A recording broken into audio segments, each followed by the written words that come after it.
Kalau sesekali mungkin bukan GERD, tapi kalau sudah terjadi asam lambung yang berulang-ulang kembali atau naik dari lambung ke kerongkongan, baru masuk dalam kategori GERD.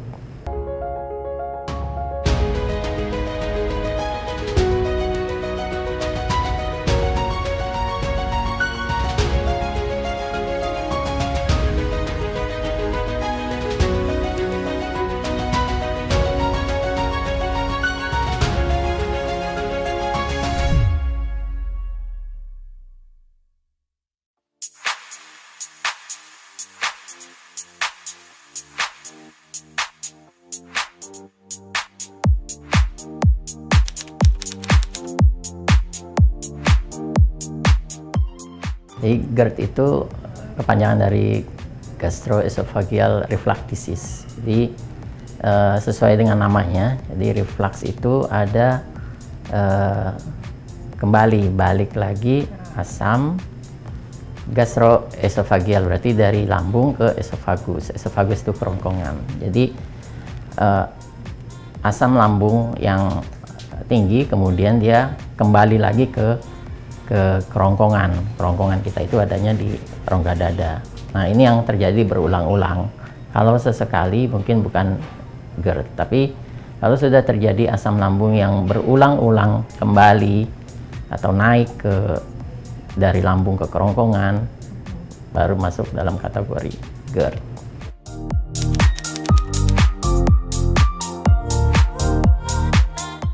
Sumber masalahnya sama, namun simptomnya berbeda. Kalau sakit mah yang umum dikenal itu biasanya menyerang rasa tak nyamannya ada di perut atas. Nah, sedangkan GERD itu dia menyerang di kerongkongan.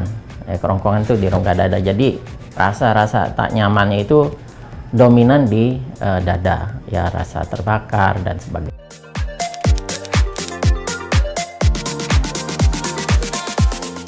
Yang memicu tentu banyak ya. Jadi kita bilang sih faktor resiko ya. Jadi paling banyak itu adalah tentu pola makan ya, makan makanan yang kaya dengan asam, makan makanan yang merangsang lambung, atau makan makanan yang sedemikian rupa menyebabkan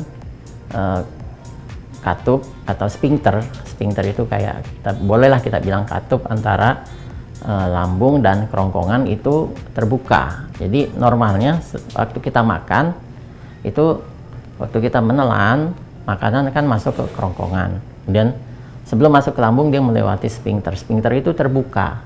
Nah, ketika makanan sudah masuk sampai lambung, sphincternya tertutup.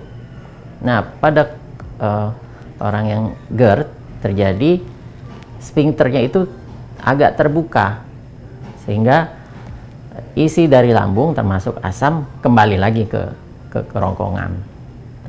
Jadi segala sesuatu yang menyebabkan si katup atau sphincternya ini lemah itu bisa memicu GERD. Contohnya apa? Contohnya ya kafein, kemudian makanan yang tinggi dairy product ya, keju kayak gitu. Itu sudah bikin memperlemah sphincter dari si kerongkongan itu.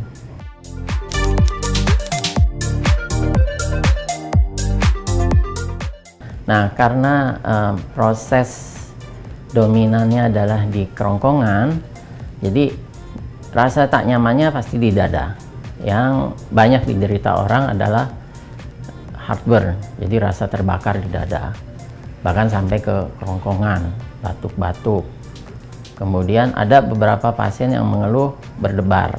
Kalau berdebar itu kan dia ada di dada, yaitu salah satu gejala GERD yang sering kami jumpai di pelayanan klinik sehari-hari.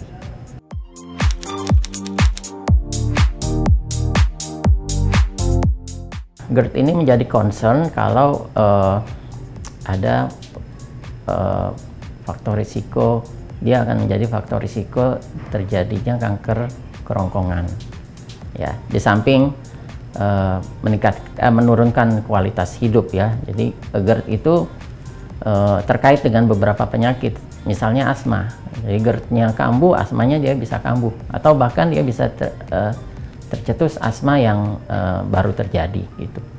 Nah, yang concern untuk terjadinya kanker kerongkongan itu tentu kita harus lihat kasus by kasus ya.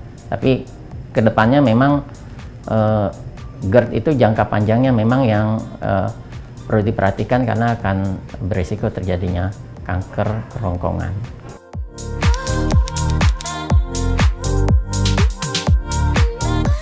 Faktor risiko ya, siapa-siapa aja ya, tentu orang yang lifestyle-nya nggak bagus, lifestyle untuk makannya bahkan terlalu banyak pedas, asam, kemudian makan tidak teratur, obes, kegemukan. Kemudian ada faktor risiko lain ya, itu ada kelainan di lambung yang kita bilang hernia hiatal. Nah, itu faktor risiko terjadinya GERD. Stres juga bisa ya, stres juga ya, beberapa penelitian terakhir juga disebutkan ya, penderita GERD banyak dijumpai orang-orang yang menghadapi stres psikososial ya, pekerjaan, kemudian masalah-masalah di kehidupan pribadinya gitu.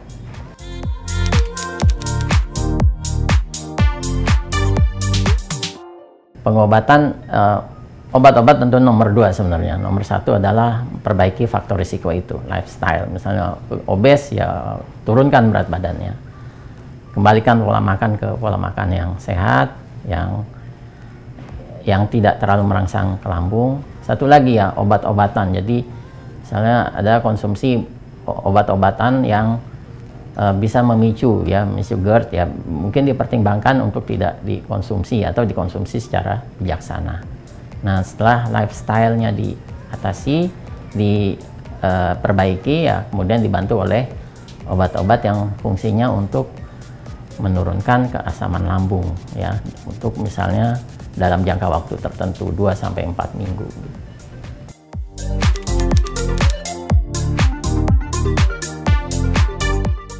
Ya, beberapa penelitian disebutkan antara GERD dan stres bisa saling berhubungan timbal balik. Artinya orang stres bisa sebagai faktor risiko dari GERD. GERD juga bisa menyebabkan orang itu stres gitu ya. Nah, tentu kalau misalnya dilihat hubungannya ya, stres psikososial, stres kehidupan sehari-hari bisa meningkatkan peristaltik lambung, bisa meningkatkan produksi asam lambung. Jadi produksi asam lambung, pH lambungnya menjadi terlalu rendah, kemudian tekanan lambungnya tinggi ya, akhirnya memicu GERD naik sampai ke kerongkongan.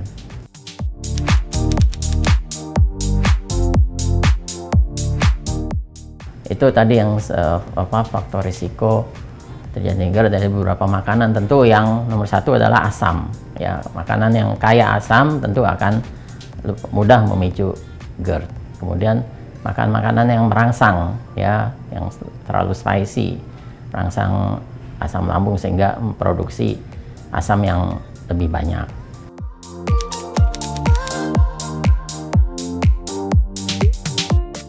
Tentu tergantung kedisiplinan individu ya, dia bagaimana dia menjaga makan. Sepanjang dia bisa disiplin menjaga makan, kemudian pola hidup sehat, olahraga teratur, kemudian makan teratur, stresnya bisa dikontrol, umumnya sih bisa gitu ya, bahkan tanpa obat jangka panjang.